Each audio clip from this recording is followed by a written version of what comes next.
ജീവിതത്തിൽ തോറ്റോടുന്ന സ്വഭാവം എനിക്കില്ല. എന്നെ ഭയപ്പെടുത്തിയിട്ടുണ്ട്, ഭീഷണിപ്പെടുത്തിയിട്ടുണ്ട്. കുറേ കാലം കഴിഞ്ഞപ്പം എൻ്റെ ജീവിതത്തിലേക്ക് കടന്ന് പലതും പറഞ്ഞെന്നെ തളർത്താൻ നോക്കിയവരുണ്ട്. അച്ഛൻ എനിക്കൊരു ഓമന പേരിട്ടിരുന്നു. എടാ മല്ല എന്നാണ് എന്നെ വിളിക്കുക, മല്ലൻ. പിന്നീട് എൻ്റെ അമ്മ പറഞ്ഞിട്ടുണ്ട് അങ്ങനെ വിളിക്കുന്നതുകൊണ്ട് തെറ്റൊന്നുമില്ല.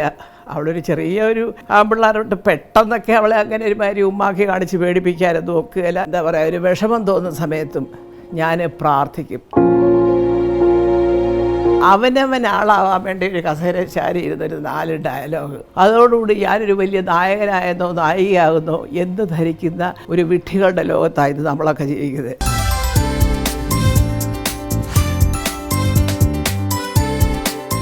നമസ്കാരം, ഞാൻ മല്ലിക സുകുമാരൻ. എൻ്റെ കഥ, എൻ്റെ കഥ പറയാൻ നിങ്ങളോടൊപ്പം ഇരിക്കുമ്പോൾ പലർക്കും പല രീതിയിലുള്ള ചിന്തകളും സങ്കല്പങ്ങളും ഒക്കെ ആകാം.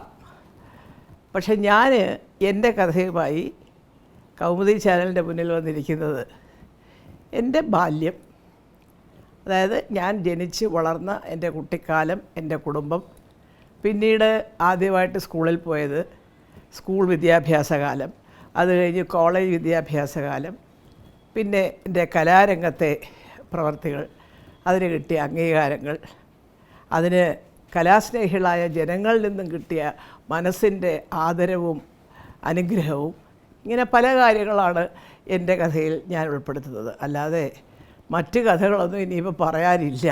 കാരണം ഇത്രയൊക്കെ പറഞ്ഞ് ഇപ്പോൾ ഈ കൗമുദി തന്നെ ഞാൻ പറഞ്ഞു വരികയാണെങ്കിൽ എൻ്റെ കഥ എന്ന് പറയുന്ന സംഭവം കേരളത്തിലെ പ്രമുഖരായ ഒരു 4-5 മാധ്യമങ്ങൾക്ക് വളരെ ഭംഗിയായിട്ടറിയാം എല്ലാ കാര്യങ്ങളും.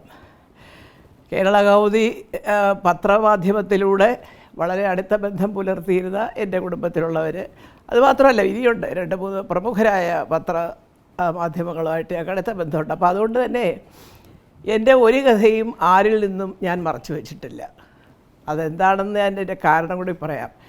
എൻ്റെ കഥ ഒരു ഇടവേളയ്ക്ക് ശേഷമുള്ള കഥകളൊക്കെ പറഞ്ഞത് എൻ്റെ സുഹോട്ടൻ തന്നെയാണ്. എൻ്റെ കുട്ടികളോട് 12 വയസ്സും 9 വയസ്സുമുള്ള എൻ്റെ മക്കളോട് പറഞ്ഞ് കേൾപ്പിക്കുന്നതും സുഹോട്ടൻ തന്നെയാണ്. അതിൽ പരം ഒരു ഭാഗ്യവും അനുഗ്രഹവും സന്തോഷവും വേറെ എന്ത് വേണം? അതുകൊണ്ട് തന്നെ ഞാൻ പലരും ചോദിക്കുമ്പോൾ ഇത്രയും നാളെല്ലാം കാര്യങ്ങളും വളരെ തുറന്ന് ആത്മാർത്ഥമായിട്ട് ആരെയും വേദനിപ്പിക്കാതെ ഞാൻ പറഞ്ഞിട്ടുണ്ട്.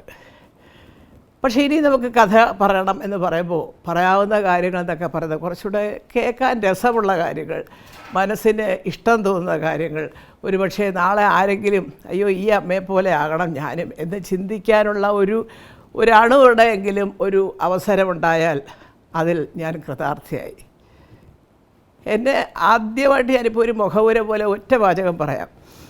ജീവിതത്തിൽ തോറ്റോടുന്ന സ്വഭാവം എനിക്കില്ല.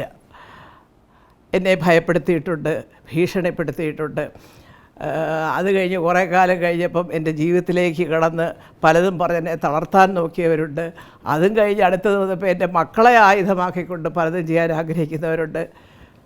അവരോടൊക്കെ എനിക്ക് ഒറ്റ വാചകത്തിൽ ഉത്തരം പറയാനുള്ളത് ഒന്നേ ഉള്ളൂ. പ്രിയപ്പെട്ട സഹോദരീ സഹോദരന്മാരെ, ഒന്ന് മാത്രം ഓർക്കുക, പരാക്രമം സ്ത്രീകളിലല്ല വേണ്ടു എന്നൊരു ചൊല്ലുണ്ട് അല്ലേ? അമ്മ, സഹോദരി, ഭാര്യ, ഇതൊക്കെ നിങ്ങളുടെ വീട്ടിലുള്ള സ്ത്രീകളാണ്. അവരോടൊക്കെ എത്രത്തോളം നിങ്ങൾക്ക് തട്ടിക്കയറാൻ പറ്റും?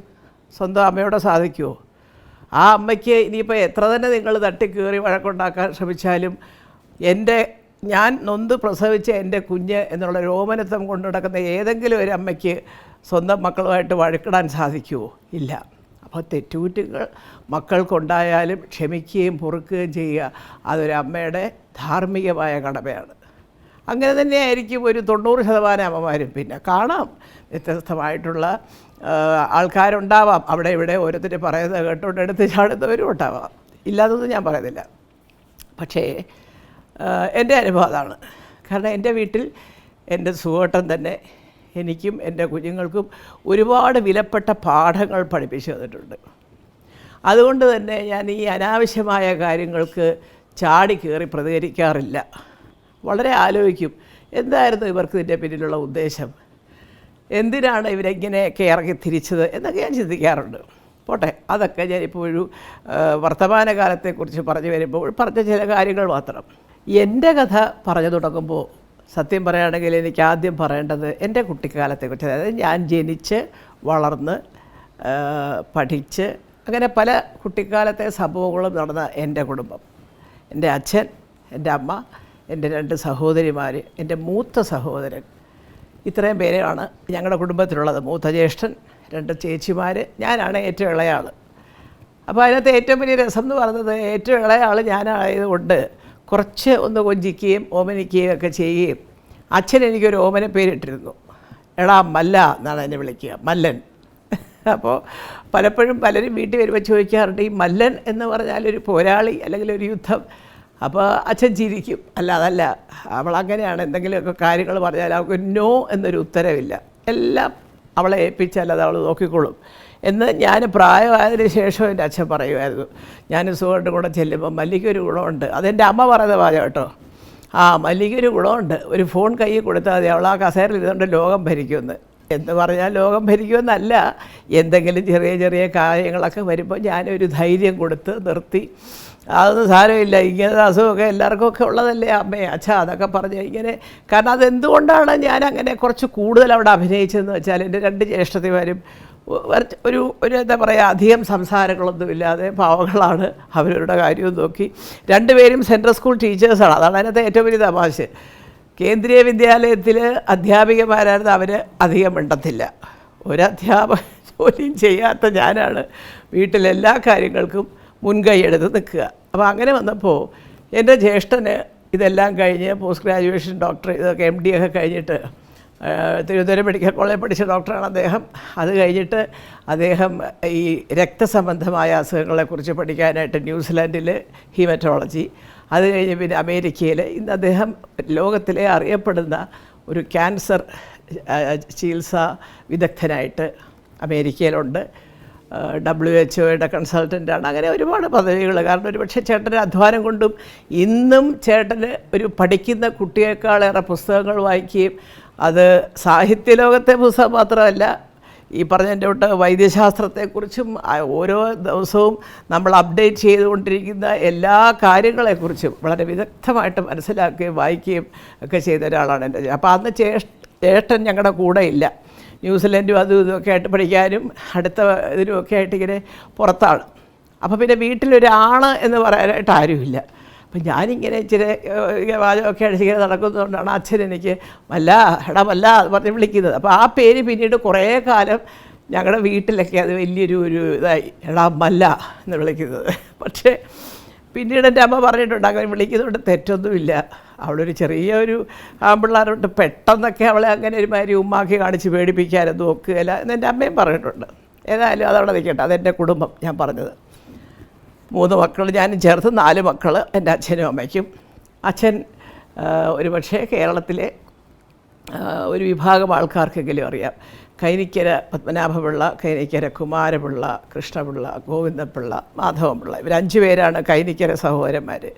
ചങ്ങനാശ്ശേരി പെരുന്നേലായിരുന്നു കുടുംബം അച്ഛൻ്റെ.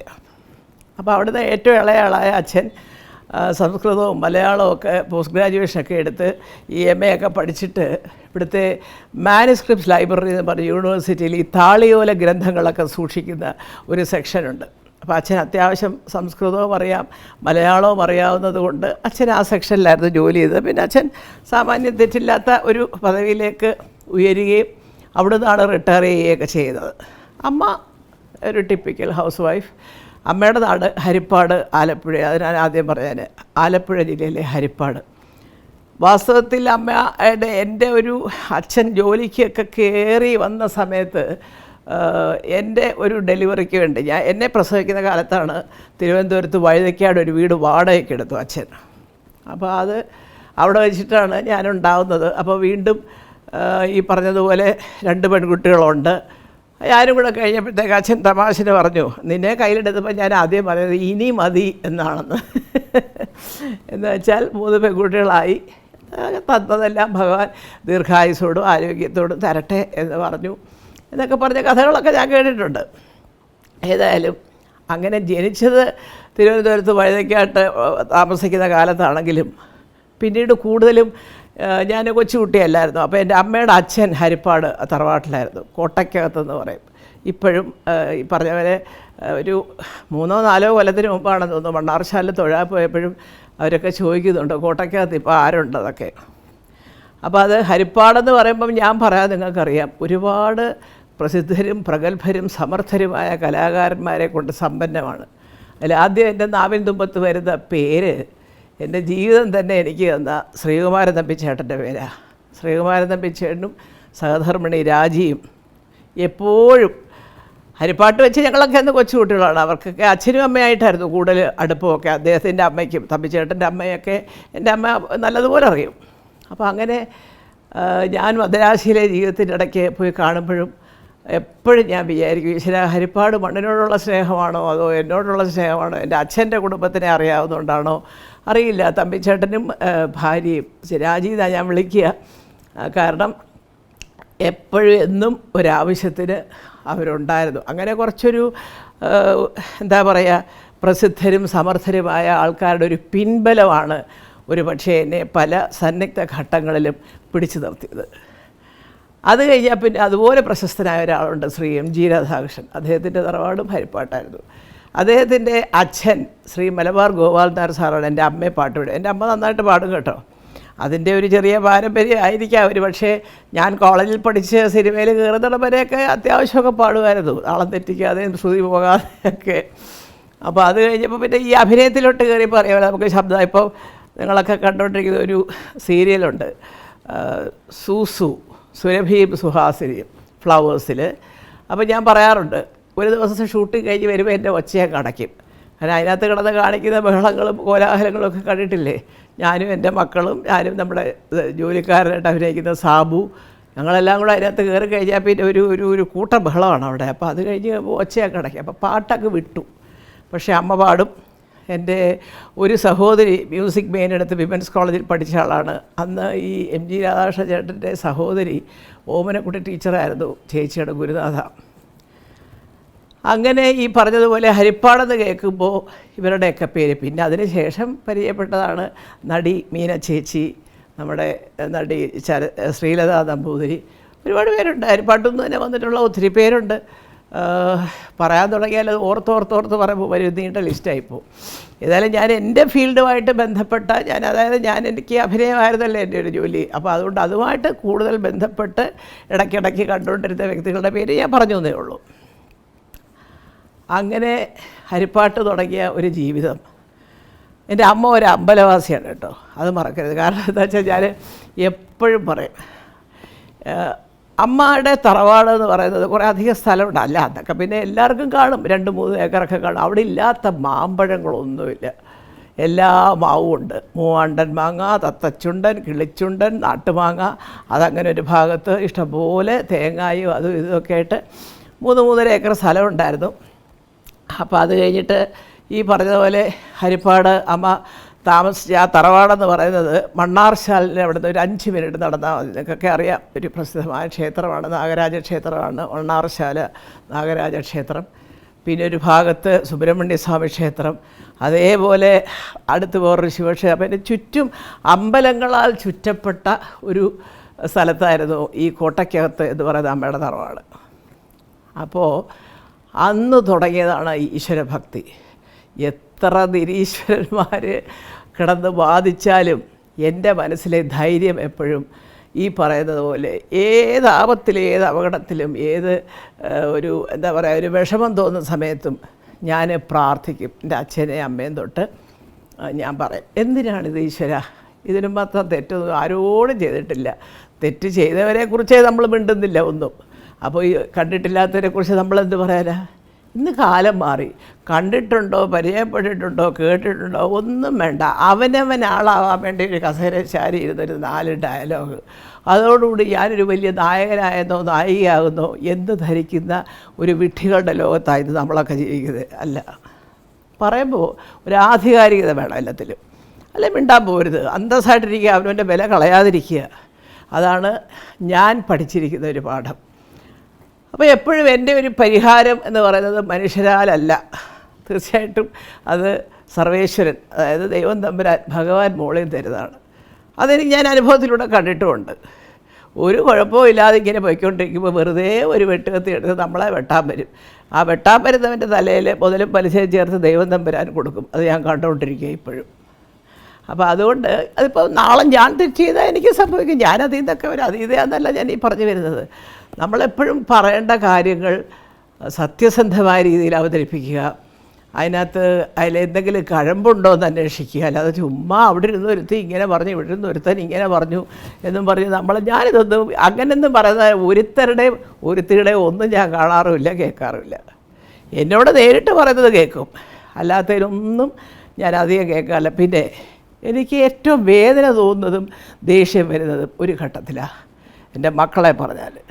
കാരണം എനിക്ക് എൻ്റെ സുഖേട്ടൻ തന്നിട്ട് പോയ ഏറ്റവും വലിയ 2 നിധികളാണ്. അല്ലെങ്കിൽ സമ്പത്ത് എന്താണെന്ന് ചോദിച്ചാൽ വാങ്ങിച്ചിട്ട വീടോ പുരയിടോ അല്ലെങ്കിൽ എൻ്റെ അച്ഛൻ തന്നിട്ട് പോയ പഴയ പുര ഒന്നുമല്ല. എൻ്റെ സമ്പാദ്യം, എൻ്റെ ഒരു വലിയ സമ്പത്ത്, ഞാൻ നിധി പോലെ കാത്തു സൂക്ഷിക്കുന്ന എൻ്റെ സമ്പത്ത് ആരാണ്, എന്താണ്, എപ്പോഴാണ്, എവിടെയാണെന്നൊക്കെ ചോദിച്ചാൽ അത് എൻ്റെ 2 മക്കളാണ്, ഇന്ദ്രജിത്തും പൃഥ്വിരാജും.